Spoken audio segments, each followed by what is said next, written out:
Hello વિદ્યાર્થી મિત્રો,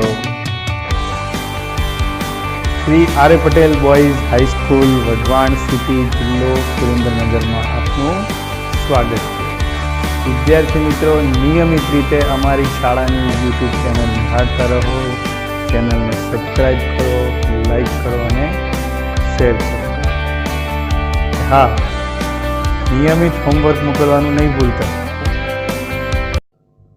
hello વિદ્યાર્થી મિત્રો, ધોરણ 12 વિષય ભૌતિક વિજ્ઞાન, પ્રકરણ નંબર 12 પરમાણુ.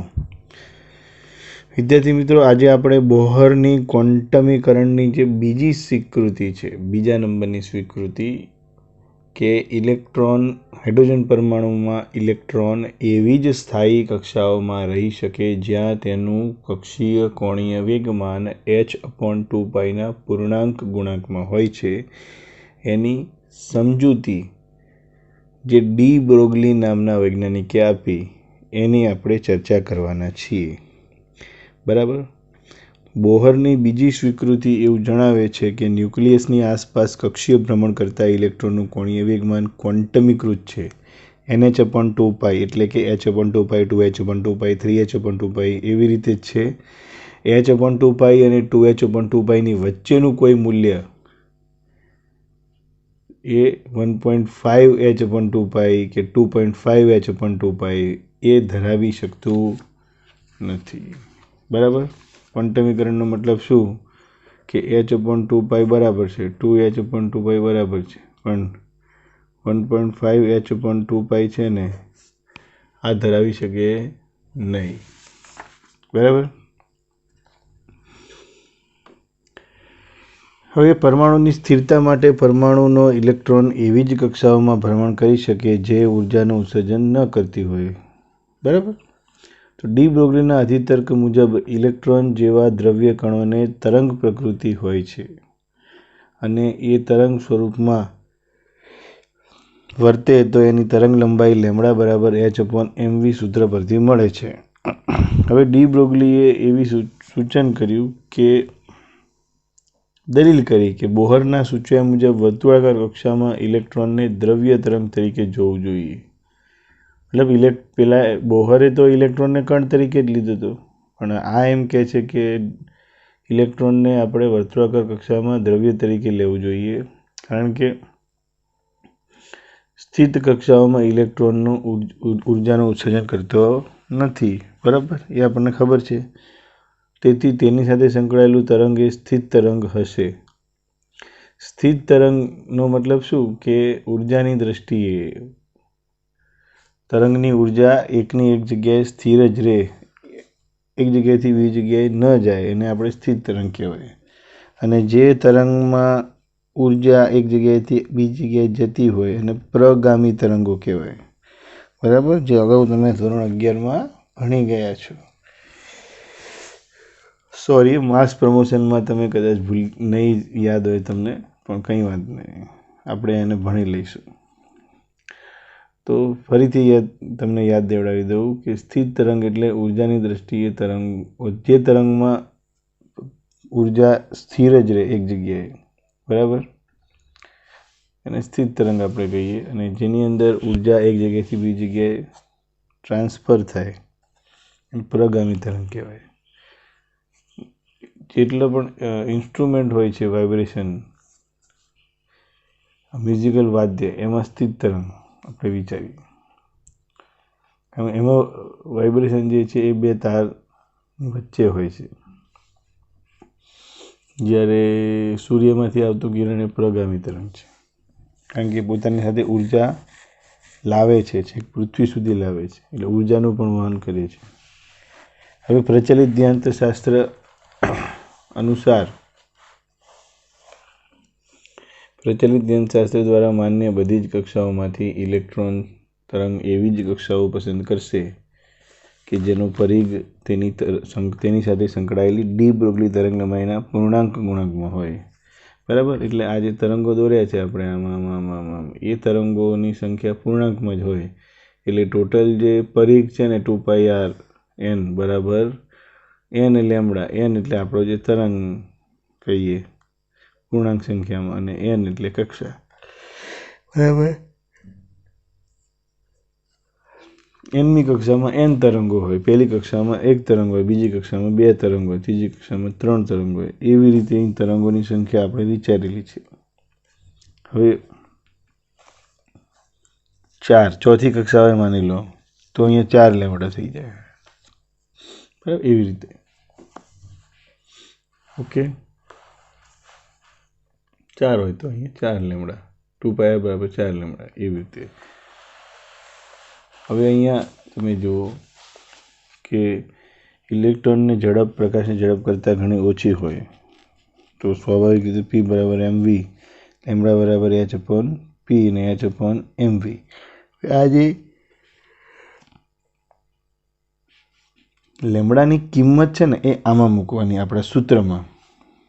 આપણું સૂત્ર જે હતું 2πrn n લેમડા હતું ને,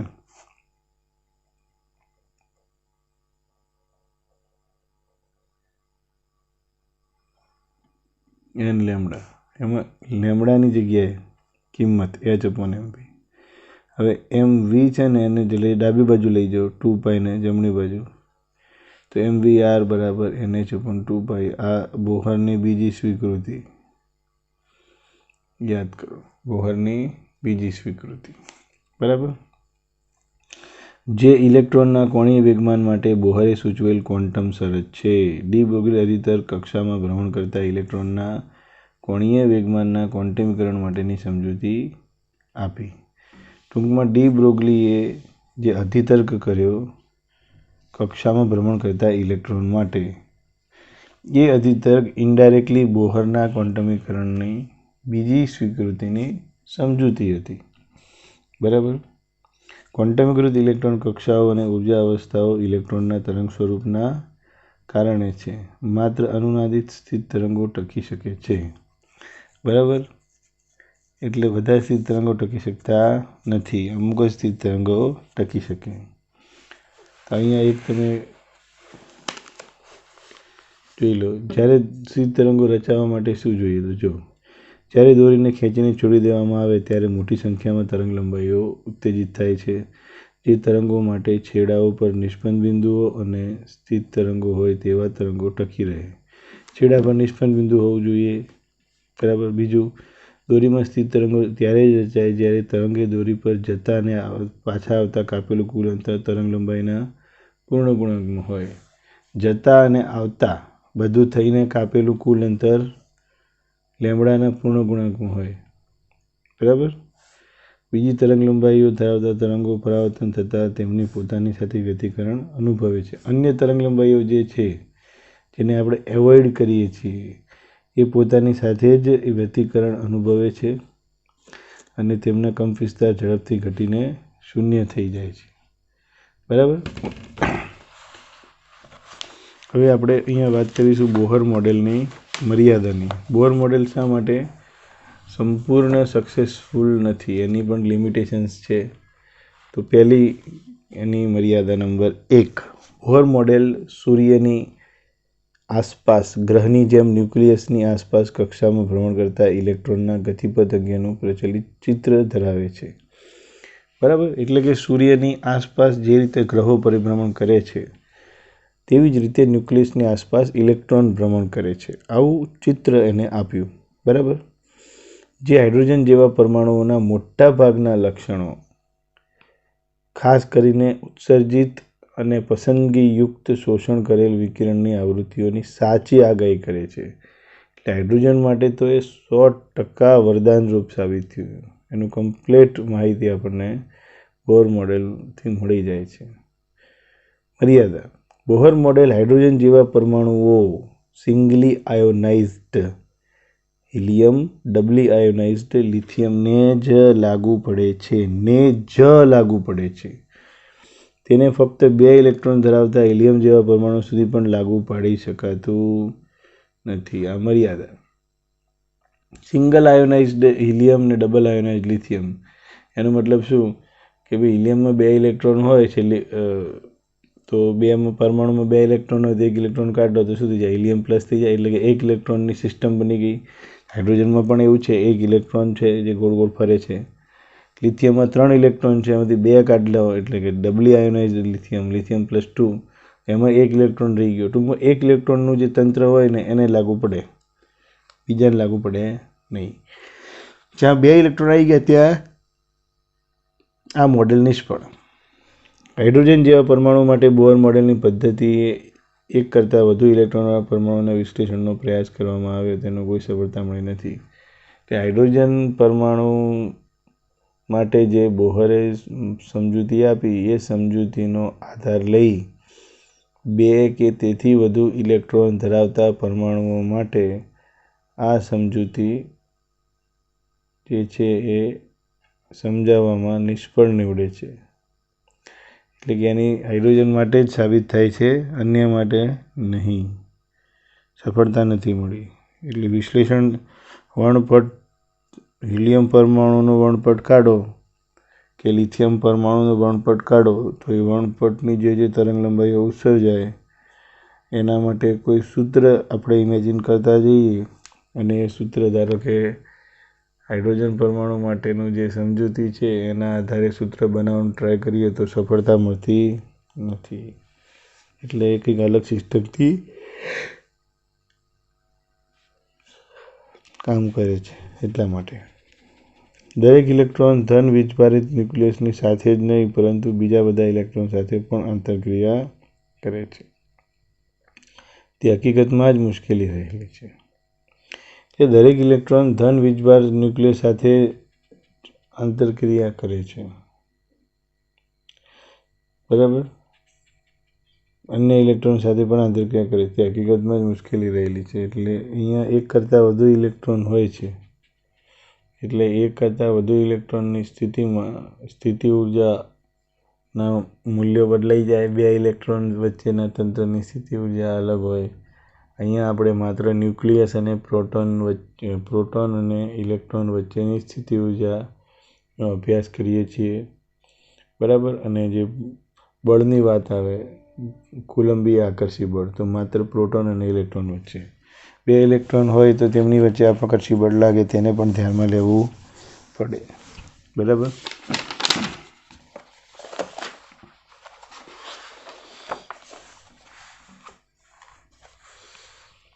પછી બોહર મોડેલની રચનામાં ધન વીજભારિત ન્યુક્લિયસ અને ઇલેક્ટ્રોન વચ્ચેનું વિદ્યુત બળ સંકળાયેલું છે. તે બહુ ઇલેક્ટ્રોન પરમાણુમાં અનિવાર્યપણે દેખાતા ઇલેક્ટ્રોન વચ્ચેના વિદ્યુત બળોનો સમાવેશ કરતું નથી. હમણાં ચર્ચા કરી એમ ઇલેક્ટ્રોન વચ્ચે લાગતા વિદ્યુત બળની કોઈ ચર્ચા નથી. બરાબર. બે ઇલેક્ટ્રોન હોય તો લાગવાનું છે, એના વિશે કોઈ ચર્ચા નથી. એટલા માટે મતલબ કે એને એવું બોહરે એવી સમજૂતી આપવી જોઈતી હતી કે હાઇડ્રોજન પરમાણુમાં તો એક ઇલેક્ટ્રોન અને એક ન્યુક્લિયસમાં એક પ્રોટોન છે, તેમની વચ્ચે આ પ્રમાણે બળ લાગે છે. પરંતુ જો બે કે તેથી વધુ ઇલેક્ટ્રોન હોય તો આ રીતે આમ થવું જોઈએ. આવું કંઈક વિશેષ ટિપ્પણી બોહર દ્વારા થવી જોઈતી હતી કે બે ઇલેક્ટ્રોનવાળા પરમાણુનું શું કરવું, એવું એને કોઈ સ્પષ્ટતા નથી કરી. મતલબ કે એની પાસે એનો કોઈ જવાબ નથી. ઇલેક્ટ્રોનની કક્ષા વર્તુળાકાર જ હોય એવું જરૂરી નથી. વ્યસ્ત વર્ગના નિયમને અનુસરતા બળો એટલે કે કુલમનો નિયમમાં 1/r² આવે ને, કે Q1 Q2/r², એ બધા બળોની કક્ષાઓ ઇલિપ્ટિકલ એટલે કે લંબવૃત્તીય હોય છે, વર્તુળાકાર જરૂર નથી. આપણા ગ્રહોની પણ કક્ષાઓ તમે જો, આપણે ગુરુત્વાકર્ષણ બળ દ્વારા આપણી પૃથ્વી સૂર્યની આજુબાજુ ફરે છે, તો કંઈ સૂર્યની આજુબાજુ પૃથ્વી વર્તુળાકારે ફરે છે? ના, લંબવૃત્તીય ફરે છે. કોઈક વાર નજીકથી પસાર થાય, કોઈક વાર દૂરથી પસાર થાય સૂર્યની. બરાબર. ફેરફાર બહુ સામાન્ય છે.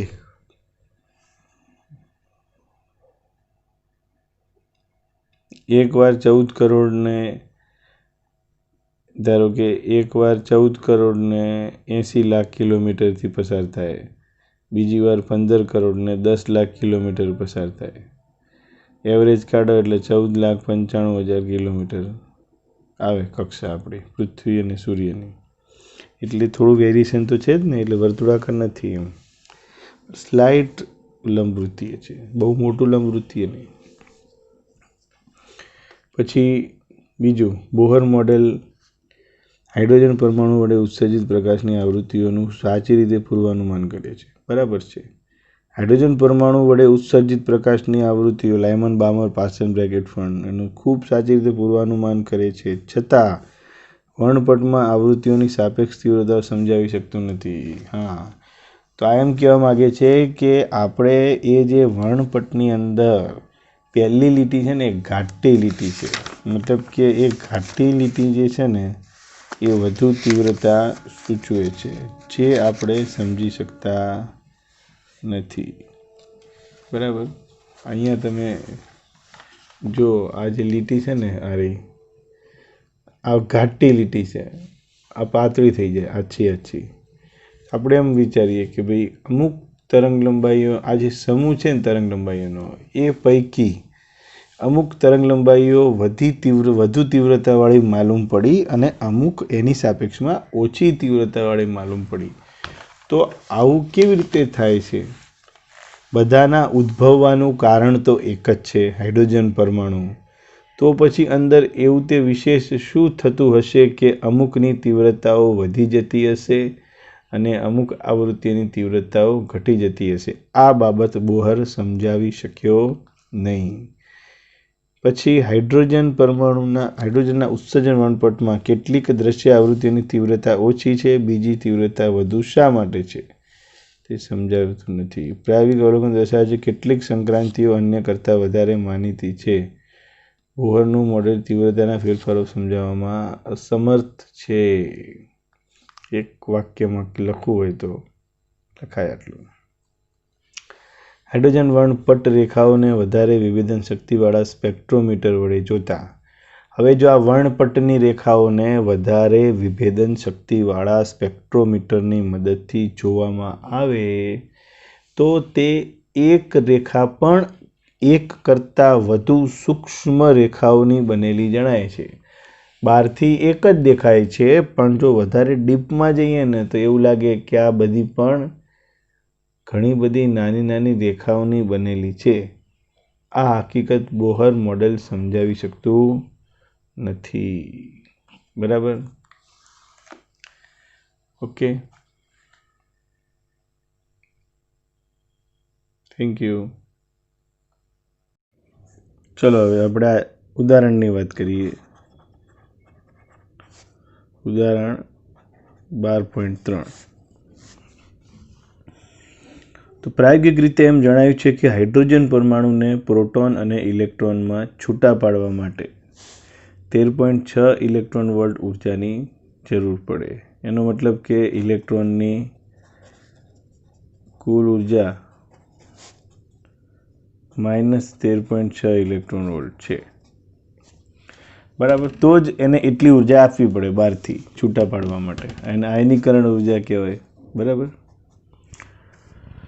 હવે અહીંયા આપણે આની મદદથી કક્ષાની હાઇડ્રોજન પરમાણુમાં ઇલેક્ટ્રોનની કક્ષીય ત્રિજ્યા અને વેગ મેળવવાના છે. તો આપણી પાસે સૂત્ર છે E બરાબર -1/8πε0 E²/r. અહીંયા તમે -1/2 × 4πε0 E²/r એટલે કે k E² 2 × r અને r બરાબર k E² આગળ માઇનસ /2e. હવે તમે કિંમત મૂકી દો. k એટલે 9 × 10⁹ e એટલે 1.6 × 10⁻19² પછી 2 અને 13.6 -13.6 અને 1.6 -19, તો માઇનસ પ્લસ થઈ જવાના અને સાદરૂપ આપશો એટલે 5.3 10⁻11 મીટર આવશે. આ ત્રિજ્યા થઈ ગઈ.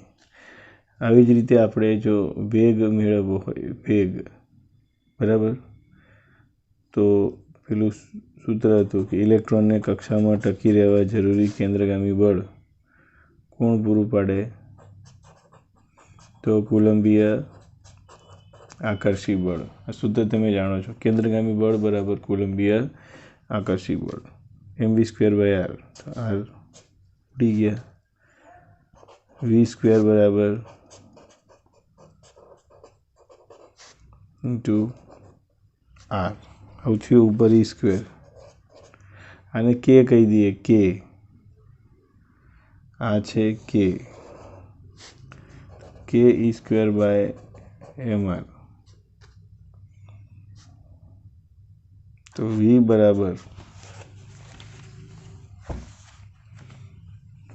बराबर वर्गमूल में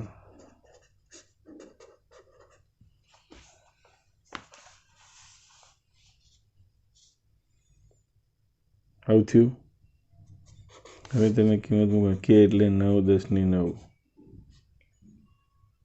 બરાબર એક જ મિનિટ ઓકે આવું બરાબર રાઈટ છે આપણે સાચા છીએ 1.6 10 ની માઈનસ 19 નો સ્ક્વેર નીચે 9.1 માઈનસ 31 અને r એટલે 5.3 માઈનસ 11 આ બધી કિંમતો મૂકી દો તમે અને સાદુરૂપ આપી દો એટલે તમને જવાબ મળશે 2.2 10 ની 6 મીટર પ્રતિ સેકન્ડ બરાબર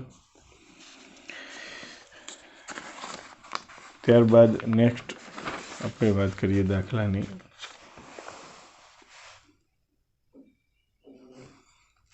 નેક્સ્ટ નંબર અહીંયા આવે છે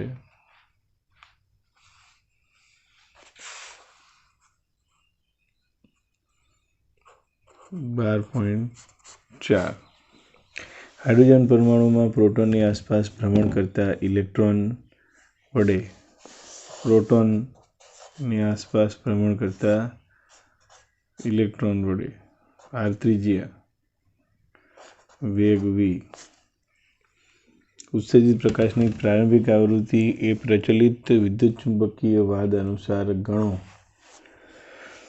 तो આપણે એ જાણીએ છીએ કે ઇલેક્ટ્રોનિક પ્રોટોનની આજુબાજુ ઝડપ એટલે 2πr/t પરિઘ એટલે કાપેલું અંતર ટોટલ ભાગ્યા આવર્તકાળ એક પરિભ્રમણ માટે સમય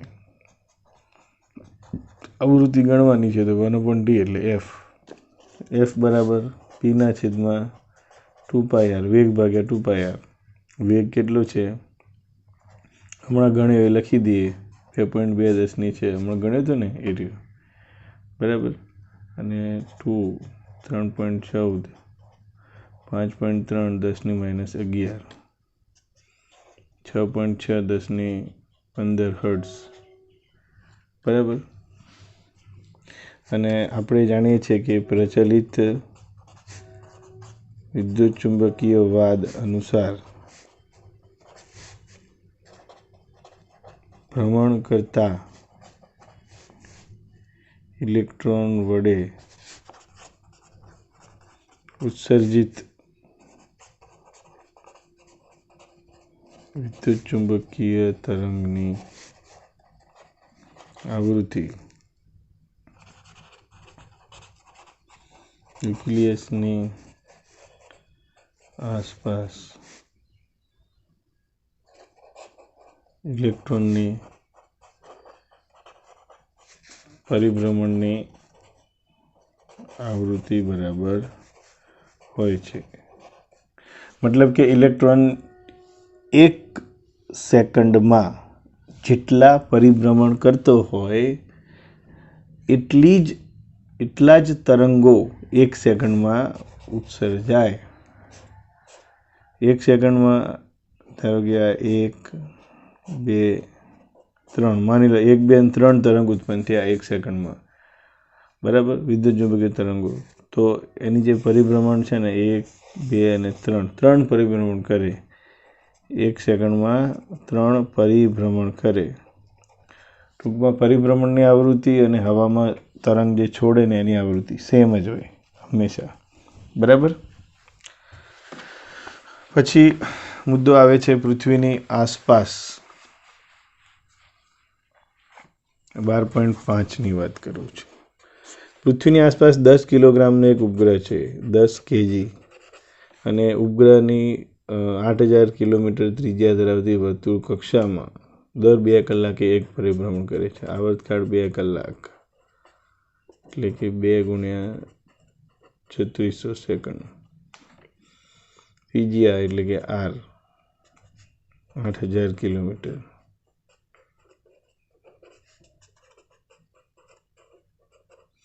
એને આર એન કહી દે. હવે બોહરનો કોણીય વેગમાનનો અધિતર્ક હાઇડ્રોજન પરમાણુમાંના ઇલેક્ટ્રોનની જેમ જ ઉપગ્રહને પણ લાગુ પાડીએ એમ ધારીએ તો ઉપગ્રહની કક્ષાનો ક્વોન્ટમ અંક શોધો. ઉપગ્રહ માટે ક્વોન્ટમ અંક શોધવા માટેની જે પ્રોસેસ છે એના માટે આપણે બીજી સ્વીકૃતિ છે બોહરની એ પહેલાં લખી દઈએ. બીજી સેકન્ડ નંબર MvNRn બરાબર NH/2π. એમાં n શોધવાના છે. Vn એટલે તો આપણે 2πRn/T NH/2π. હવે આની અંદરથી આપણે n ને સૂત્ર કરતાં બનાવવાનું છે. બાકી બધું એક સાઈડ લઈ જાઓ. n બરાબર પહેલાં તો m 2π 4π² Rn HT.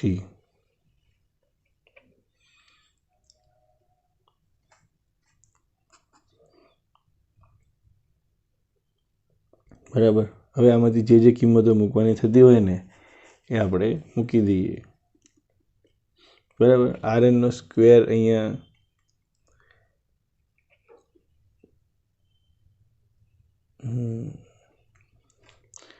ચલો અહીંયા છે ને વી બરાબર આ કિંમત મૂકી આપણે, એમાં એક Rn રહી ગયું. અહીંયા Rn એક અહીંયા આવે છે, સોરી આ Rn આ છે એટલે ડબલ Rn થયા ને એટલે અહીંયા સ્ક્વેર થઈ ગયું. ઓકે, હવે ડન થઈ ગયું. એમ એટલે કે 9. પેલા તો માસ કેટલું છે 10 kg છે ને. આ ઇલેક્ટ્રોનની વાત નથી, આ તો 10 કિલોગ્રામનો ઉપગ્રહ છે ને, તો 10 કિલોગ્રામ 4 3.14નો સ્ક્વેર Rn. ત્રિજ્યા કેટલી તો કે 8×10⁶ નો સ્ક્વેર. નીચે 4 આવતકાળ 2 ગુણ્યા 3600 બરાબર, એટલે 7200 એમ. પછી એનું સાદુરૂપ તમે આપો અહીંયા તો શું થઈ જાય 45. 5.3×10⁵. તમારા ઉપર છોડું છું. બરાબર, ગણતરી